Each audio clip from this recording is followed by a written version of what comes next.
Sua segunda-feira tá braba, bebê? Tá braba, porque a minha tá braba. Eu sou a Joyce Rodrigues do canal Ler Até Amanhecer e, bom, não é por acaso que eu estou trazendo esse caso. Eu vou explicar rapidamente pra vocês aí o motivo de estar trazendo esse caso, porque é um caso que tem um aspecto como se fosse um caso com pessoas ali que são envolvidas em algum viés de uma religião que envolve um satanismo ou um luciferianismo, não dá muito bem pra saber. Mas ao mesmo tempo a gente vai descobrindo que isso era só uma forma ali de atrair pessoas e que no fundo tudo que essas pessoas se interessavam era por dinheiro. Como é fácil, né, cair na armadilha de pessoas assim, e a gente já discutiu várias vezes aqui no canal sobre as prisões mentais, o medo de sofrer uma represália espiritual que pode acontecer com várias pessoas, principalmente com pessoas que de cura, né? Pessoas ali, algumas pessoas que dizem poder curar pessoas que acabam ameaçando. A gente viu isso aí em alguns casos, como do Kleber Aran, e também tivemos casos onde a pessoa era um praticante, porém a pessoa não cometeu um crime. E nesse caso não, nesse caso aconteceu sim um crime e muito bem elaborado. Então eu quero contar essa história todinha pra vocês, inclusive ela aconteceu no litoral paulista, então é um caso que teve uma repercussão, né, no litoral paulista, e eu quero contar pra vocês tudinho, já teve o julgamento, então é aquele caso do jeitinho que eu gosto, completo, com todos os detalhes aí pra vocês. Bom, desde já peço pra vocês que deixem um like logo agora no começo do vídeo, que é bastante importante. Também me sigam nas redes sociais, no @JoyceRodriguesOficial, por lá. Eu sempre notifico vocês quando sai vídeo novo. Caso não sejam inscritos no canal ainda, se inscreva, é bem importante. Muita gente assiste os vídeos do canal, mas não são inscritos, e isso é importante, assim como todas as outras coisas. E quem sabe um dia você não se torna um membro deste canal. Agora eu vou chamar a vinheta e a gente já começa. Então, Penny e Jack, vinheta.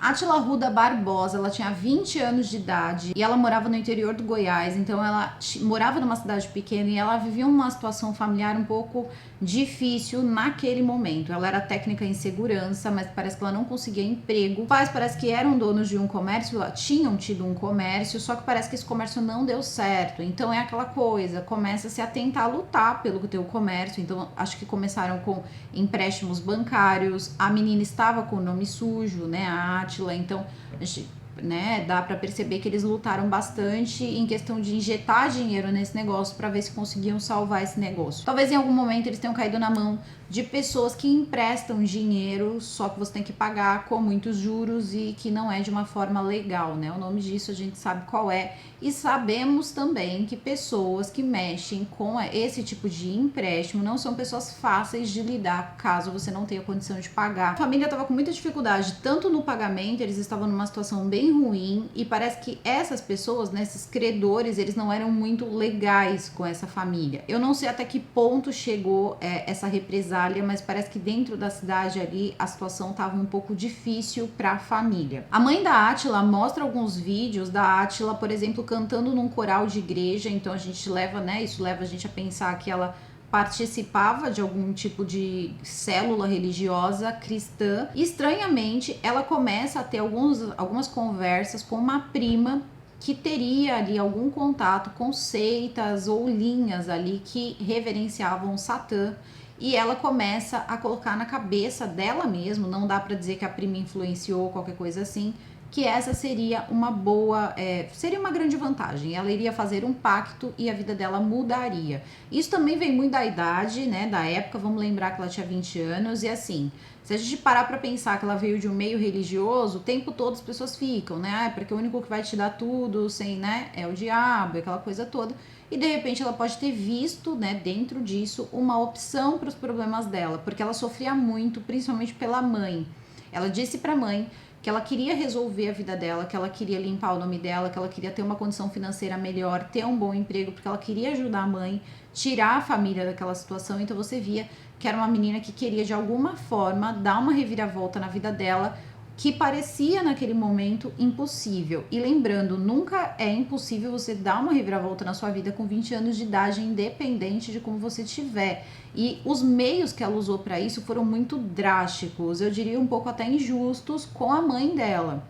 O que ela vai fazer é o seguinte, durante o período de 2017, ela vai trocar algumas mensagens ali, né, pelo Facebook com um casal que teria sido apresentado pela própria prima. Então a prima percebe que ela está com esse intuito e apresenta um casal que teoricamente era uma sacerdotisa e um mestre dentro das artes aí satânicas. O estranho é que por mais que a gente saiba, até pelo canal, que existe uma filosofia, existem filosofias mesmo, relacionados a isso, não era o que parecia. O que se apresentava ali por fotos, acho que vocês estão conseguindo ver, seria uma coisa mais nua e crua a Bíblia, sabe? Aquela coisa bem mesmo bíblica, pacto de sangue, coisas muito complexas que na verdade não tem muito a ver, leva essa linha aí de vida, esse estilo de vida. A questão é o seguinte, ela tinha 20 anos e ela não sabia, então você vê muitas misturas, por exemplo, com a bruxaria, você vê muitas misturas de muito, né, tudo que aparenta, deixa uma aparência satânica, né, mas aquele satânico cristão. Então aquilo de fato, quando ela começou a ver as fotos, ela começou a entender, tinham fotos de rituais, e ela começou a ver que aquilo era possível. Então parece que ela começa a conversar com esse casal, que seria então o Sérgio e a Simone, por mais ou menos ali uns 7 meses. Eles começam a ter contato, conversam diariamente, e eles vão percebendo que a menina está vulnerável. Com o tempo, o que vai acontecer é o seguinte, ela vai chegar para a mãe dela e ela vai falar que esse casal, né, vai mostrar o casal, obviamente não aquelas fotos, né, mas ela vai mostrar o casal e vai dizer o seguinte, olha, eles me ofereceram um emprego, eles têm uma transportadora no litoral paulista e eles vão me oferecer um emprego onde vai ser a chance da minha vida e eu quero isso, eu quero crescer, eu quero ser melhor, eu vou fazer de tudo para conseguir chegar, né, e alcançar os meus objetivos. Então é o que ela diz para a mãe se desespera juntamente com o pai, a mãe fala numa entrevista que o pai foi até, inclusive o dia que ela pega o táxi para ir embora, o pai vai chorando e acaba ajoelhando, implorando para que ela não fosse, mas mesmo assim ela deixa a mãe, o pai e o irmão para trás para tentar então essa nova vida, para tentar aí melhorar de vida com um casal que ela nunca tinha visto na vida, tá?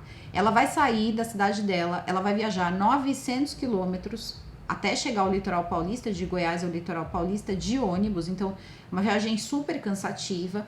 E existiam também algumas conversas dela com amigas, então ela pedia para que as amigas fizessem rituais de proteção, se eles conseguiam descobrir por meio de magia se eles eram de fato a chance da vida dela, se ela deveria fazer mesmo essa viagem, entre outras coisas, seria aí uma boa coisa ir morar com esse casal. Obviamente não foi. Durante as investigações eles também encontraram algumas trocas de mensagens que diziam o seguinte, que na verdade ela foi sabendo que ela teria que entregar para esse casal 2 filhos que ela, né, daria à luz e que esses filhos seriam entregues, né, para essa seita. Pra gente não ficar falando toda hora aí, né, e não ter problema com o YouTube. Vocês entenderam entregar para quem? Porém, seriam criados aí então pela sacerdotisa e pelo mestre desse grupo aí religioso.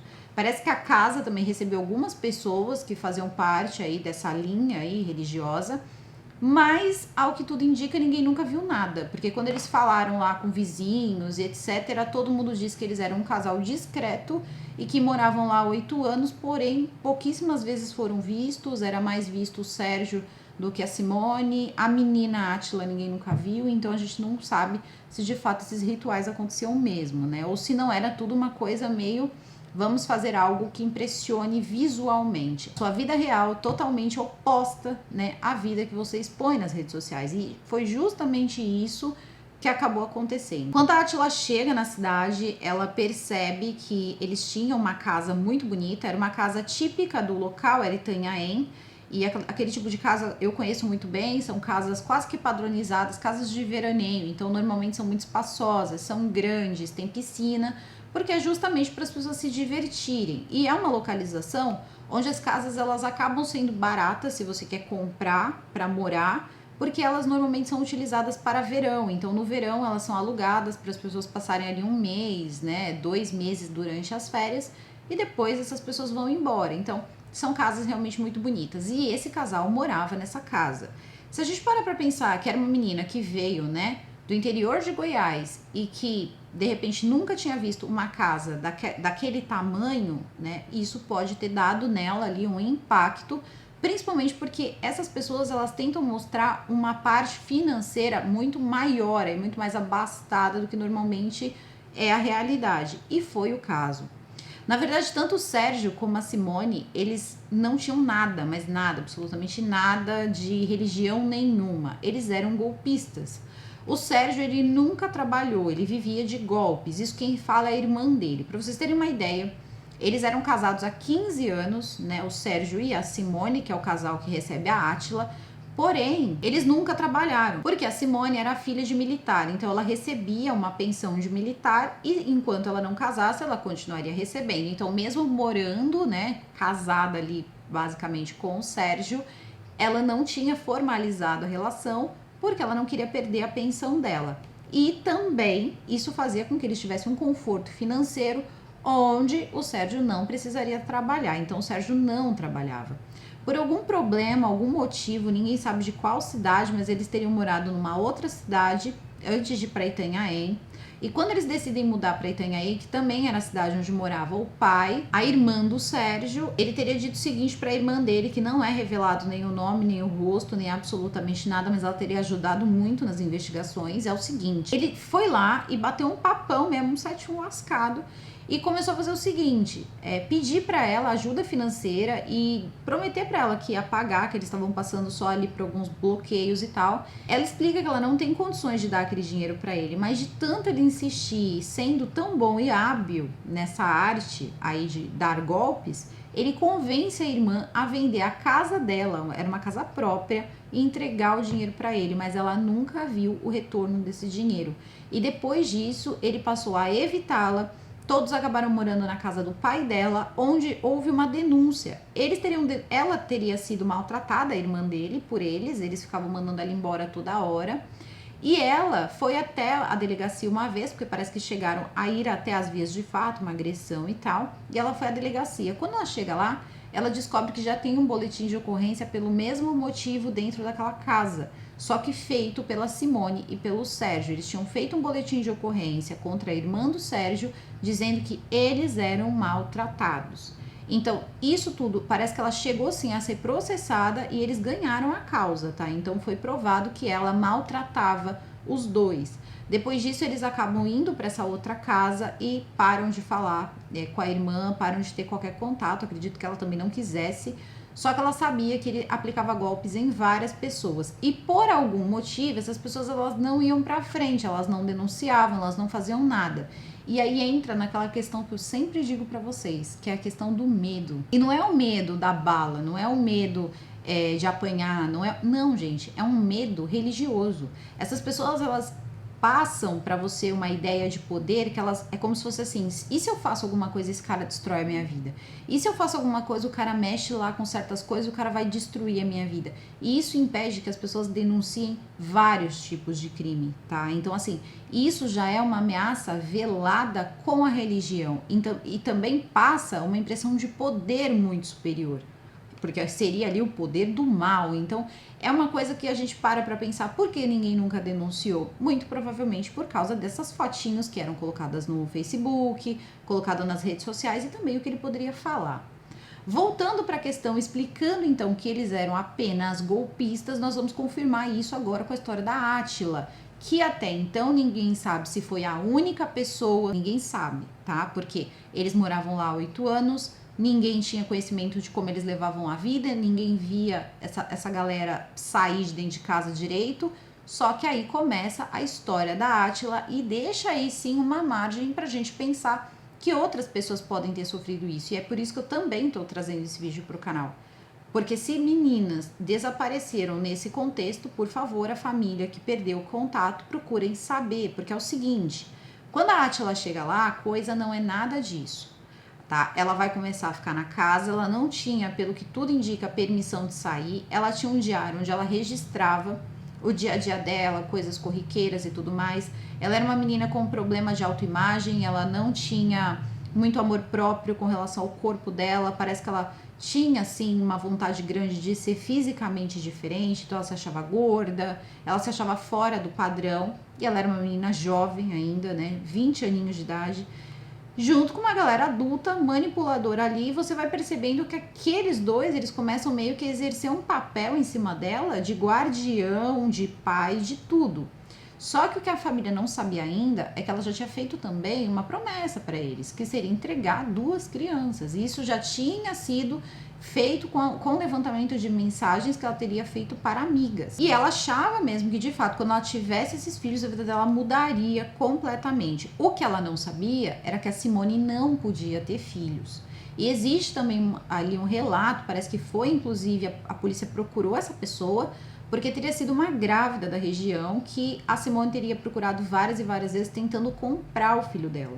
Então assim, olha, quando nascer você dá ele pra mim, não funcionou. Ó, quando ele nascer eu vou poder dar uma vida melhor. Não funcionou até que ela chegou a oferecer dinheiro. Só que isso aí não foi pra frente nem nada, só que essa moça existe, parece lá até nos autos do processo. A questão é o seguinte: quando a Átila chega lá, ela não imaginava que ela seria uma prisioneira, porque se a gente for olhar ali o contexto, era o que ela era. Só que ela, talvez nem ela percebesse, porque uma vez por dia eles faziam um passeio, quase que sem ninguém ver ali pelo fim da tarde, faziam um passeio durante esse período. Ela tirava fotos na piscina, enviava para a mãe.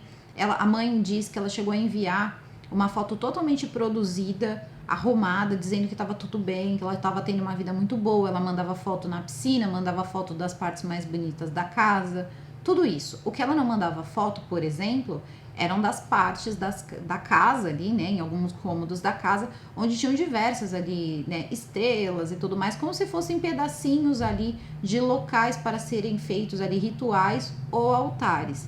A questão é que se você analisa tudo isso, é uma grande bagunça, né, religiosa em vários aspectos, porque quase que nada tem muito a ver com nada. Então, se fosse de fato uma pessoa que estudasse, que tivesse interesse em saber qual era a religião que ela estava se enfiando, ela perceberia rápido que aquilo era um golpe. Inclusive, ela vai seguindo, e aí a gente nos leva à conclusão, uma vez que quase não tem prova nenhuma nesse caso, prova concreta, do seguinte: rituais aconteciam ali. Primeiro, que ela deveria participar, sendo ali provavelmente colocada num status de grandeza, porque a gente já viu essa questão de ser especial dentro, né, de algo grande.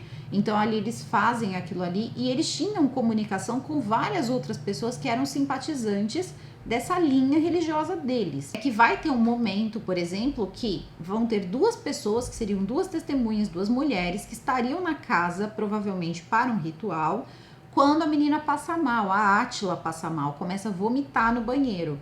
Já era um dos primeiros indícios de que a Átila estava grávida. Por quê? A Átila chega na casa dessa família em janeiro de 2018, tá? E ela vai ser encontrada depois grávida de 5 meses. Então foi pouco tempo ali entre o tempo que ela chegou e o tempo que ela engravidou. Sabia-se que tinha as mensagens com relação aos filhos. Quem tratou aquilo com ela, ela não menciona se foi o Sérgio ou se foi a Simone, tá? Quem pediu esses filhos ou como funcionava essa dinâmica. A questão é: ela estava grávida sim, e futuramente o próprio Sérgio vai admitir que o filho era dele. E que a Simone sabia, e que a Simone, inclusive, tinha dito que eles criariam esse filho juntos, porque esse era o plano. Ele daria o que estava faltando para Simone. Depois a Simone vai negar isso, obviamente, mas ao que tudo indica, a menina estava agindo de acordo com o plano. Eram 2 filhos, ela estava na primeira gravidez. A questão é que quando a Átila pisa na casa, seria mais ou menos isso, né? Pisou, foi. Eles abrem uma empresa para ela. Uma empresa com nada, assim, só abrem ali um CNPJ para ela, e ela consegue ter acesso a contas em banco, ela começa a ter acesso a várias coisas. Como ela fez isso com o nome sujo, eu não sei, talvez tenham pago as dívidas dela, sinceramente não encontrei nada sobre isso. Cada conta em banco que ela abria, ela também fazia uma apólice de seguro de vida, e isso era muito estranho. Eram apólices de seguro de vida que cobriam tudo, normalmente as apólices de vida mais caros, né? Que tinha uma indenização muito grande, que cobria acidente, que cobria quase tudo. Só não cobriria ali se a pessoa tirasse sua própria vida, o restante cobria tudo. Tinha uns, inclusive, que cobria inclusive isso. Ao total ali parece que eles têm ali uma contagem de 4 seguros de vida altos, que dariam mais de R$500 milhão se juntassem todos. Esses seguros de vida tinha uma coisa estranha. Primeiro, ela tinha família, porém os seguros de vida, o único beneficiário, a única beneficiária era a Simone. Isso era muito estranho. Só que a Simone, ela deixava ali muitas coisas registradas que era como se a Átila fosse como uma filha dela, que a Átila não tinha contato com os pais, que ela era uma pessoa que não falava com a família e que ela seria a madrinha da Átila e que a Átila sentia por ela um amor de mãe. Então tudo isso ajudava ali na hora de justificar tanto para o seguro quanto para a justiça, porque ela seria a única beneficiária, uma vez que a menina tinha família. A questão é que a coisa foi saindo de controle e eu acredito que em algum momento a Átila tenha ali percebido que estava numa roubada e tenha sentido a vontade de sair dessa seita, dessa linha religiosa ou qualquer coisa assim, porque vai acontecer uma coisa que não parece que está dentro do plano. Porque muitas pessoas colocam como se a motivação fosse o seguro e a gravidez dela tenha feito com que eles antecipassem tudo. Eu não acredito nisso. Eu acredito que eles esperariam ela ter os 2 filhos e depois receberiam esse dinheiro e com esse dinheiro, inclusive, levantariam na sua vida. Uma vez que não existem provas concretas de nada, a gente pode pensar isso com tranquilidade, porque veja bem, morando nessa casa um dia, né, eles parece que tinham ali uma relação ali onde a menina não podia sair, não podia falar com muitas pessoas, mas falava esporadicamente ali com a mãe. Aí um dia, né, depois de quase 6 meses morando com o casal, era a Copa do Mundo, a menina simplesmente para de enviar mensagens para a mãe começa a ficar nervosa, começa a mandar sugestão de amizade até para o casal, ela percebe que o Facebook da filha não está mais ativo, nem o Messenger, nada. Então o que ela vai fazer? Ela vai chegar e vai começar a mandar ali pro casal, para Simone, né, e pro Sérgio. Só que não vai ter sucesso, porque quando ela chega lá, tá bloqueado para sugestão de amizade. Aquilo levanta um alerta, né, na mãe da Átila. Aí a mãe da Átila faz o seguinte, ela vai até uma delegacia, ela faz um boletim de ocorrência de desaparecimento, tá, da Átila, mas isso lá no Goiás. Quando chega aqui na Baixada, o que vai acontecer? Ela tá morando lá em Itanhaém, e no dia do jogo da Copa do Mundo, no dia do jogo do Brasil, tava um dia chuvoso, eles teriam saído para caminhar no meio da tarde. E segundo, né, o que os dois dizem, eles teriam parado num quiosque, a Átila teria seguido até a beira da água com a água no tornozelo, quando de repente uma neblina, assim, fora do comum, teria chegado e eles já não conseguiram ver mais nada, a neblina teria chegado de uma forma muito rápida, muito mortal mesmo. E depois disso eles não conseguiram mais encontrar a Átila, então eles chegam até a delegacia e falam que ela desapareceu, que essa bruma teria chegado, eles perderam ela de vista e eles não sabiam onde ela estava, eles estavam nervosos, não mencionaram a gravidez e estavam com medo que tivesse acontecido alguma coisa com ela. Então, eles também dão uma queixa de desaparecimento com possível afogamento, porque ela estaria na água. Então eles tinham medo que ela tivesse seguido para a água e acabado ali se afogando. A questão é que o corpo dela vai ser encontrado no dia seguinte, tá? Mas não em Itanhaém, vai ser encontrado em Mongaguá, que é a cidade vizinha, na praia, também na beira da praia, por um rapaz que estava passando ali, viu que o tempo também estava feio, achou estranho uma pessoa ali na areia, né? E aí ele percebeu que era uma pessoa, mas era uma pessoa sem vida, ela estava inchada, e aí ele pega e chama as autoridades. Quando as autoridades chegam, junto chega o Sérgio e a Simone, eles agradecem o rapaz, perguntam como aconteceu, fazem tudo aquilo e quando chega na hora, eles dizem que ela era a madrinha, né? Segundo todo mundo sabia, Simone era a madrinha da moça. Mandaram o corpo pro IML, eles ficaram ali à disposição da polícia e tudo estava correndo perfeitamente bem. Por quê? Quando o corpo vai pro IML, eles percebem o seguinte, tá? Eles perguntam se a moça tinha bebido ou se a moça tinha feito ingestão de algum remédio. Eles confirmam que ela tomava um remédio e que ela teria bebido durante o jogo.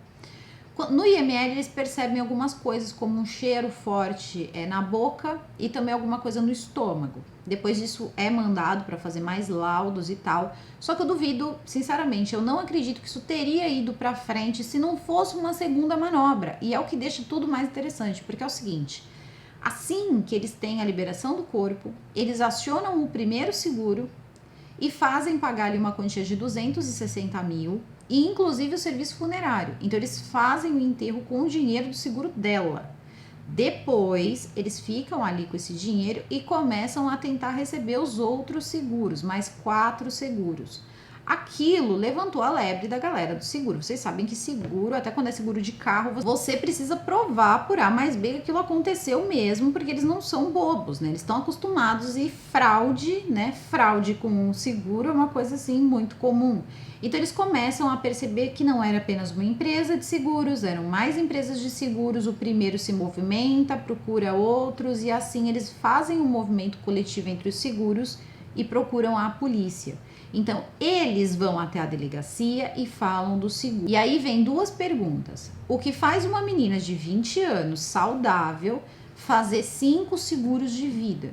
E depois, por que a única beneficiária não era nenhum parente de sangue, mas uma pessoa que, teoricamente, pelo que a própria Simone teria dito na delegacia, ela era uma madrinha, mas elas teriam estreitado laços há 2 anos, ela morava com a Simone há 1 ano, coisa que não era verdade, ela morava só há menos de 6 meses, e então aquilo começa a levantar ali, né, uma lebre. E na verdade, se a gente parar para pensar em todo o panorama, essa investigação só foi para frente porque o próprio seguro estava fazendo uma investigação paralela, e era assim em todos os seguros. Para você poder receber esse dinheiro, você tem que ter um corpo, porque se não tem um corpo, não tem uma morte, tem um desaparecimento, então você não receberia esse seguro.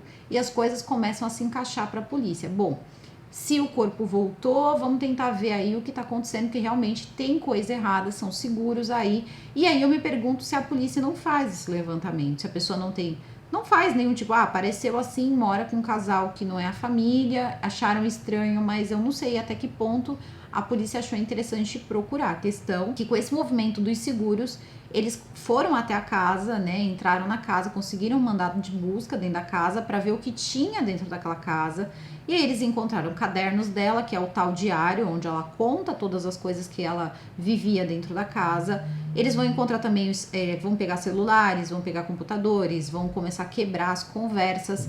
A Simone, ela vai dizer que ela não tinha nada a ver com o seguro de vida, que quem teria feito isso teria sido a própria menina, a própria Átila, porém, todos os dados ali de cartão de crédito para fazer, inclusive, a cobrança mensal do seguro, porque um seguro é caro, a mensalidade, e ela tinha 5, era o cartão de crédito da Simone, entre outros documentos, telefones e tudo mais, tudo da Simone. Também dava a entender que a Simone tinha todas as senhas da moça, tanto de rede social como do celular, então tudo que ela conversava, que ela falava, a Simone tinha ciência. Eles encontram também vários objetos ritualísticos de vários tipos diferentes e livros muito diferentes uns dos outros, com conceitos muito diferentes. Livros sobre o diabo, livros que assustam você de ver, que faz você ter uma credibilidade que o que eles estão fazendo é relativamente algo, vamos colocar, satânico, mas não era, tá? Não era, porque não tinha nada ali, tá? Nada fazia ligação com nada. Os livros eram muito diferentes uns dos outros, alguns até bem bobos. E a questão é o seguinte, eles aprendem tudo isso e também conseguem uma carta que seria basicamente da própria Átila, dizendo, revelando o amor que ela sentia por aquela família, como ela se sentia acolhida. Só que o problema disso, gente, é que a carta era do dia 18 de janeiro e a Átila chegou em Itanhaém em 20 de janeiro. Então a Átila estava no Goiás quando ela escreveu aquela carta. E lá dizia o quanto ela era feliz naquela casa. Como ela podia saber se ela era feliz naquela casa se ela nunca tinha estado naquela casa? Isso foi uma coisa que ajudou ali na hora do julgamento, porque foi um julgamento que não tinha nenhuma prova cabal, não tinha uma prova que era irrefutável, uma prova factual mesmo, não tinha como, tiveram que ficar ligando situações. Bom, depois, né, que tudo isso é apreendido, eles, no dia 17 de agosto, eles pedem então para que o casal se apresente, pedem aquela primeira prisão de 30 dias, que depois pode se estender por mais tempo, e eles são presos. Acontece que eles rapidamente aparecem com um advogado que vai apelar em vários lugares, e ele vai conseguir um recurso junto com o STF. Um determinado ministro, que não importa quem é, não quer entrar nessa esfera, ele acaba dizendo que não é necessário mantê-los presos, então eles são soltos. Logo depois, o próprio pessoal ali vira e fala, olha, não tem como, isso aí que você fez tá errado, então eles tomam outra decisão, né? Entendem que aquela não era uma decisão correta, tomam outra decisão, onde é colocado ali que sim, o casal tem que ficar preso até o dia do julgamento.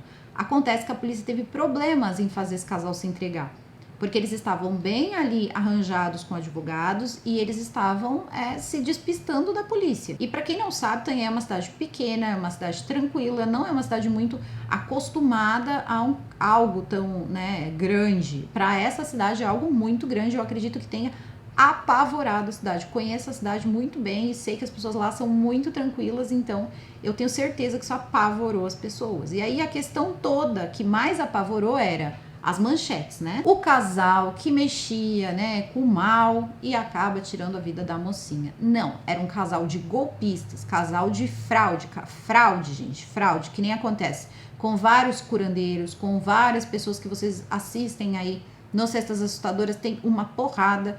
São fraudes, tá? São fraudes e eram golpistas, viviam de golpes. E essa moça, ela foi o golpe perfeito. E muita gente coloca como se ela tivesse sido... a vida dela foi interrompida porque já tinha dado o tempo do seguro. Eu ainda parto do princípio que provavelmente ela tenha desistido. E isso que fez com que eles interrompessem a vida dela. Porque eles queriam a criança, eles queriam o bebê. E não faltaria muito tempo, faltaria mais alguns meses. Ela já estava de 5 meses quando tudo isso aconteceu. Então, eu não acho que eles estariam ali preocupados. Já vamos agilizar, pegar o dinheiro, uma vez que a Simone queria sim o filho. E uma vez que o Sérgio estava dizendo, é meu filho. Eles fizeram autópsia, fizeram várias coisas, só que não dava para saber, né, se era ou não, a paternidade era ou não do rapaz, do Sérgio. A questão ela não tinha contato com ninguém, então só podia ser dele, ela não saía de casa. Então ela teria ficado lá e estava aguardando, o que tudo indica, o crescimento dessa criança até o dia do parto, talvez um parto só, ninguém sabe se eles conseguiriam aguentar mais um parto.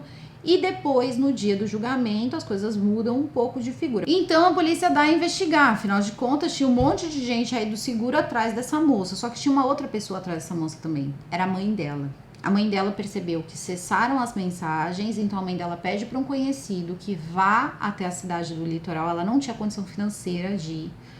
E esse conhecido parece que tenta ali algumas informações, não consegue muita coisa, alguns rumores de que a moça teria morrido, o caso estava reverberando, ele conta para a mãe da Átila, e aí o que vai acontecer é que ela vai sair de lá, ela vai conseguir dinheiro com a ajuda de muitas pessoas e vai conseguir chegar à cidade de Itanhaém. Quando ela chega em Itanhaém, a primeira coisa que ela faz é ir até a delegacia, prestar um boletim de ocorrência por cárcere privado. A questão é que quando ela vai lá fazer esse boletim de ocorrência por cárcere privado, ela é informada que a filha dela morreu há mais de 20 dias e que já tinha inclusive sido sepultada.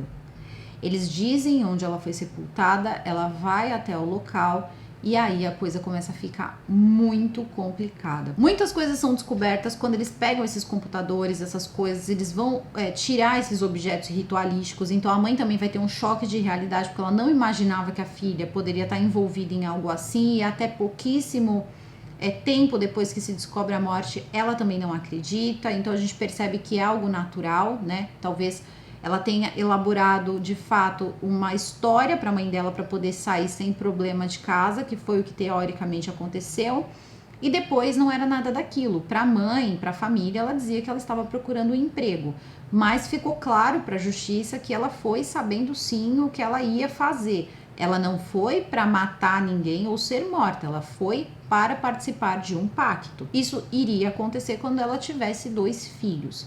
E a vida dela mudaria, ela poderia mudar a vida da família dela também. A mãe da Átila começa então a procurar por justiça, né? Os dois, nessa altura do campeonato, já estavam presos, porque mesmo depois de todos esses recursos, eles acabam presos quase um ano depois da segunda decisão do Supremo Tribunal Federal, e eles aguardavam o julgamento. Então, eles foram ouvidos durante a investigação pela polícia, depois eles foram ouvidos nas oitivas, que é aquela, né, sessão que é feita antes da decisão se é ou não júri popular.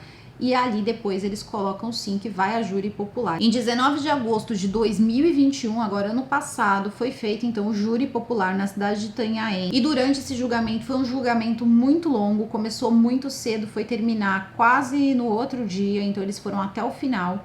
E muita coisa ali foi mudada, eles já chegaram no local dizendo que estavam separados. Então eles estavam usando o mesmo advogado, os mesmos recursos, mas não estavam mais casados. E tiveram pontos ali fundamentais, mesmo que eles tivessem, foi muito difícil para a defesa. Eu tentei pegar algumas informações ali, até pela cidade de Itanhaém, a proximidade. Eu fui ver ali, parece que eles tinham uma história muito convincente de que a moça, ela tinha uma depressão e que ela conseguia remédios, na verdade, de forma ilegal. E aí o que aconteceu foi que talvez ela tivesse tentado tirar a própria vida, porque ela estaria grávida e ela não queria que a Simone descobrisse que era do Sérgio. Depois também foi levantada uma hipótese aí de que a família não estava muito contente com ela ali grávida, não sabia o que falar para a família, então ela teria feito esse ato de tirar a sua própria vida. Então eles foram ali tentando, né, fazer de tudo para que eles acreditassem que na verdade o que ela fez ali foi tirar a vida dela e não que eles tivessem dado ali uma ajuda para que ela fizesse isso. Primeiro que não tem uma testemunha que diga, eu vi ele segurando a moça na água, ela estava dopada. Isso depois eles encontram muitas substâncias ali que deixam uma pessoa grogue e ainda misturado com álcool, e ela estava grávida. Então eles percebem que ela teria dificuldade de chegar até a beira da praia. Então alguém ajudou ela a chegar à beira da praia. A questão é que não tem prova. Então, se não tem prova, né, fica no achismo. A questão é que ela teria sim ido até a água, até porque eles descobrem no computador da Simone, tá, que a Simone teria feito pesquisas como conseguir remédio sem receita médica, qual seria uma data boa para a maré de recuo. A maré de recuo é uma maré que ela leva e depois ela traz de volta, porque ela precisaria que o corpo fosse encontrado ou eles não receberiam o seguro. Então todas essas informações, juntamente com a carta que falava do bem-estar, que ela estava se sentindo muito bem na casa do casal, que era datada do dia 18, que não poderia ser verdade, entre outras provas que foram coletadas ali, provava que, na verdade, eles teriam, sim, garantido que ela perderia a vida para que eles pudessem receber o seguro, porque ainda não se tinha algo concreto, algo que desse, de fato, um motivo para ela deixar todo esse dinheiro para Simone, tá? Então, as pessoas que estavam ali, o júri entendeu que eles de fato teriam utilizado essa questão da religião para aplicar o golpe, e depois de todas as apólices de seguro serem feitas, eles teriam ali garantido que ela perderia a vida dela para poder receber ali o dinheiro dos seguros. Nada mais era ali do que um golpe do seguro de vida, né? Então eles vão fazendo tudo isso. Só que aí muita coisa a mais ali é adicionada. Porque o que acontece? Eles começam a descobrir que o casal teria dito inicialmente, estávamos num quiosque. Simone diz que eles estavam na faixa de areia. Então as coisas começam a não bater. E quando não se tem prova, qualquer detalhe vale muito. Então diferia ali do que o marido dela estava falando. Eles teriam encontrado um caderno onde dava a entender que a Simone e o Sérgio já tinham combinado um roteiro para contar sobre o que teria acontecido com a Átila. E todas as palavras ali, elas eram sempre iguais em todos os depoimentos. Então eles não mudaram o depoimento em nenhum momento, mas no dia do julgamento teve essa pequena mudança por parte da Simone, tá?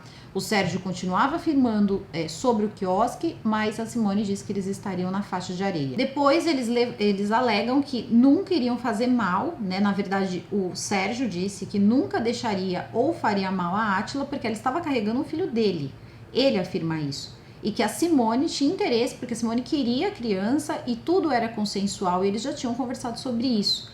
Nesse momento, a Simone nega. A Simone diz, eu nunca aceitaria essa criança. E eu não sabia que isso estava acontecendo dentro da minha casa. E aí é um pouco complicado também a gente pensar que essa menina não saía de dentro dessa casa, estava o tempo inteiro às vistas de todo mundo e que isso estava acontecendo sem o consentimento deles, uma vez que inclusive existia um acordo antecipado, um acordo antes da própria Átila ir para casa em relação aos filhos.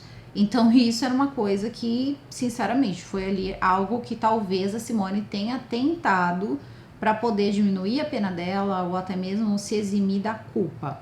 Foi comprovado também que quem fazia utilização da maior parte dos medicamentos encontrados no corpo, tá, da Átila era a Simone. E então esses remédios provavelmente foram dados à moça, ou a moça tenha tomado sozinha, não importa, mas também eram remédios que estavam sob a posse da Simone e acabaram no corpo da Átila, juntamente com a bebida alcoólica que ela teria ingerido durante o jogo. E com relação a tudo isso, pesou algo também, porque ela estava grávida.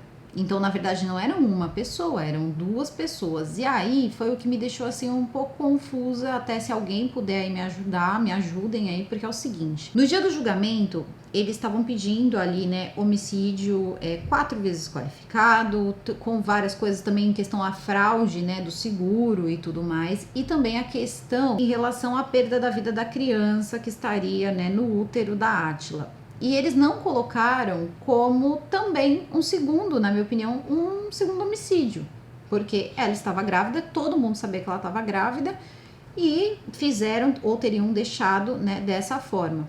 E levando em consideração que eles foram acusados, tá? Eles tiveram uma pena, só que eles consideraram essa criança que estava no ventre da Átila como se eles tivessem tentado tirar a vida da criança, né, que tem aquele nome, e não como um homicídio. Então eu achei isso estranho, porque inclusive o feto teria 5 meses, e pelo que eu sei, quando uma criança tem 5 meses, um feto tem 5 meses, ele precisa inclusive de um enterro, né, um registro, um enterro. Então eu não sei porque eles consideraram, né, como um né, e não um homicídio, que eu acho que seria ali o mais certo. Na verdade, teria que ser pela vida de 2 pessoas e não pela vida de uma pessoa. Então, juntando todas as penas, uma basicamente era ligada à outra, porque foi motivo torpe, que também impossibilitava a vítima de se defender. Depois teve também a questão de garantir, né, o falecimento da pessoa para o recebimento de bens materiais, que seriam seguros de vida, e feminicídio. Depois vieram também a questão dos processos ali também das seguradoras, né, dos seguros de vida, que colocaram como uma motivação, que teria sido dinheiro, e depois também essa tirada, né, essa retirada de vida desse feto que estaria na barriga, né, da Átila. Então, tudo isso foi colocado e junto a pena deu 34 anos e 8 meses, tá? E eles estão em regime, parece que em regime fechado, cumprindo pena. Porém, tá tudo em recurso, eles entraram com recurso, estão utilizando todos os recursos possíveis. E eu me pergunto, o dinheiro foi devolvido? Que alguém deve estar pagando esses advogados aí, eu não sei se são defensores públicos, eu não sei. Então, quando todo mundo pensa que ia encontrar um monte de gente aí que bebe sangue e faz um monte de coisa, não, encontraram 2 pilantras. Então, eu só queria dizer uma coisa com relação a esse caso, tá? Quando eu tava assistindo algumas entrevistas, eu vi a mãe, né, falando uma vontade imediata dessa moça de ter várias coisas, mudar de vida, aquele imediatismo, aquela coisa toda, que de repente essas pessoas, elas, com a forma religiosa que elas aparentavam ter, parecia, né, que iria dar certo. Primeiro que assim, você não deixa a sua casa para ir morar com gente estranha. E eu conheci pessoas que conversavam com pessoas pela internet e convidavam essas pessoas para ficar nas suas casas. Assim, é minha amiga, eu converso com ela há 2 anos, em questão de amizade. Ali era uma coisa ainda muito mais séria, porque por mais que seja difícil dizer, ela sabia que ela ia fazer um pacto. E tá tudo bem, quem aceita isso e quer isso, tudo bem. Só que ela não avisa ninguém. Ela era maior de idade? Era maior de idade, mas assim, ela estava vivendo uma situação de cárcere. E a gente não pode tirar da mente que ela poderia ouvir também essas coisas que a gente já viu aí em outros casos. Olha, se você sair daí, o pacto que você já pode ou não ter feito, porque a polícia teria encontrado até documentos, coisas ali com, né, com sangue, etc. Ninguém sabe se foi feito, se não foi feito, ou se ela achava que estava prometida a ser feito. Ninguém sabe o que ela ouviu. Ninguém nunca vai saber. O casal não assumiu, tá, a autoria do crime, então quer dizer, Não dá pra saber. Então, a gente não sabe que tipo, antes de julgarem a pessoa, e eu peço, inclusive, que tenha um pouco de respeito, a mãe dessa moça tá, né, tentando ali que não consigam ali redução de pena, que parece que é o que o casal busca, que a gente preste atenção que, assim, existem essas prisões mentais que não é difícil de cair. Então, muitas pessoas caem em diversas ciladas aí mentais. E esse negócio de mexer com coisas, né, que entra num lugar que de repente não é tão conhecido aqui no Brasil, porque aqui teoricamente quase todo mundo é cristão. Existem algumas minorias que não, mas teoricamente quase todo mundo é cristão. Então tudo isso, né, é muito difícil de ser investigado, de saber. Não é uma coisa que você bate o olho e você sabe. E aí vem o medo. Essas pessoas normalmente elas contam vantagem, elas dizem que fizeram coisas, elas dizem que são capazes de fazer, elas ensaiam, elas treinam, elas enganam, a pessoa acredita mesmo que aquelas pessoas têm poder. A Simone e o Ricardo eram pessoas que sabiam o que estavam fazendo, já faziam há bastante tempo. A Simone era uma mulher de 41 anos de idade e o Sérgio um cara de 47. Então eles não eram mais crianças, eles sabiam como manipular. E era uma menina de 20 anos do interior, então não era muito difícil. E eles parece que tinham essa predisposição de pegar pessoas vulneráveis. Essa moça, ela tinha as vulnerabilidades pessoais dela, físicas e tal, também a questão familiar, entre outras coisas, como a mãe dela mesmo falou. O que eu senti é que eles queriam tomar minha filha de mim, eles queriam ser os únicos, eles queriam ser, uma queria ser a mãe, outro queria ser o pai. Não, eles não queriam isso, entende? Eles não queriam tomar esse lugar. Não, eles queriam tomar tudo que ela pudesse dar para eles de benefício. Eles não tinham filho, ela podia dar, eles queriam mais dinheiro, ela podia dar, então tudo que eles conseguiram arrancar, eles arrancaram. Por algum motivo, teve alguma ruptura no meio desse processo que causou ali a aceleração do que iria acontecer de qualquer forma, na minha humilde opinião. Agora, o que pesou muito é que muita gente dizia que era intolerância religiosa, mas não é questão de intolerância religiosa, porque eles também não tinham, entendam, eles não tinham essa religião, isso era um fake, isso era uma máscara, isso era algo que eles criaram para fazer as pessoas caírem. Tem uma mulher que apareceu também no jornal e ela disse que antes dela se mudar para aquela rua, ela morava na mesma rua, ela disse que eles tentaram conversar com ela. Ela foi pesquisar, né, a vizinhança pelo Facebook e ela caiu no Facebook deles. E o Sérgio teria dito para ela que ela podia se mudar para casa deles por uns dias enquanto ela arrumava a casa dela, ajeitava a mudança, e que a mulher dele era policial. Ela não era, a Simone não era policial, a Simone nunca trabalhou. Então, quer dizer, eles já tentavam ali buscar pessoas. Ela ficou tão indignada, ela saiu passando a foto da menina para várias pessoas, porque ela disse assim, eu poderia ter caído nisso. E é muito difícil, depois que você tá dentro do lugar, depois que você participou de alguma coisa, é muito difícil, você não sabe que tipo de coisa essa menina ouviu e até que ponto a mente dela acreditou. E era uma mente frágil, porque ela já acreditava que fazendo um pacto, né, com o capiroto, ela ia resolver toda a vida dela. Então isso já mostra que era muito fácil ali de ludibriar a cabecinha dela, e lembrando, era só uma menina de 20 anos. Então a gente tem que pensar também em tudo isso, tá bom? E o que eu percebo é que isso teria dado muito certo, se as empresas de seguro não tivessem ido atrás, porque até então havia uma desconfiança, mas era uma menina, sabe como é que é, né, gente? É Brasil. É uma menina que ninguém tinha, não tinha muita família, ninguém reclamou nada, ninguém foi atrás do corpo. Talvez tivesse ali uma injeção quando a mãe aparecesse, mas talvez ficasse por isso mesmo. Mas o que de fato fez com que tudo acontecesse foram as empresas de seguro, tá bom? E isso sim inflamou as investigações policiais, não criticando as investigações, mas, por exemplo, afogamento no litoral, isso é uma coisa muito comum.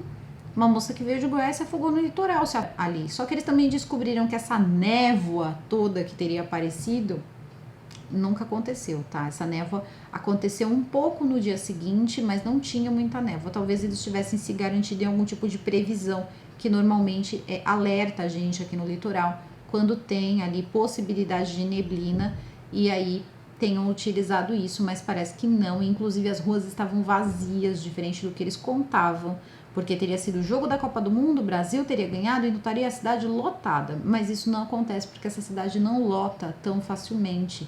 Essa cidade, e principalmente o local que eles moravam, que era um lugar de temporada, Dificilmente isso aconteceria e de fato o local estava deserto e o lugar que eles disseram que era o quiosque que eles teriam ficado não estava aberto naquele dia. É muito diferente, por exemplo, do caso Bruxo, onde foi uma coisa que, por ter essa religião, um crime teria sido colocado em sua conta.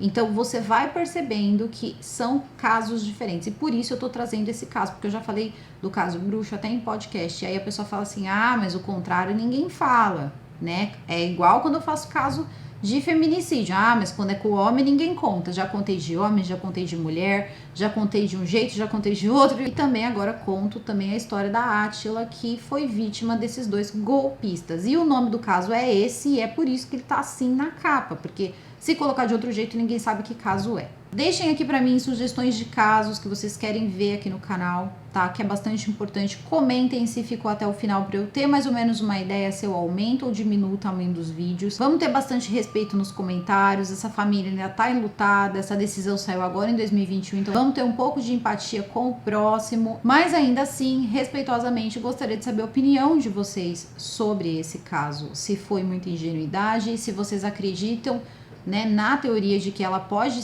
sim ter sofrido ali ameaças, mas ameaças espirituais. Eu acredito muito nisso, porque eu vi acontecer em vários casos aí, a galera dizer, não vou ir lá denunciar não, porque fulano disse que vai matar minha mãe, vai mandar o espírito tal pegar minha mãe, e essa coisa toda. Isso pode acontecer, lembrando, isso vira tudo uma grande fantasia, tá? Então tem que tomar um pouco de cuidado, não desmerecendo, né, a religião. Inclusive, contando essa história, a gente faz justamente isso. A gente tira o preconceito de cima das pessoas que praticam religiões que não são aí tão comuns no Brasil, mas que existem praticantes.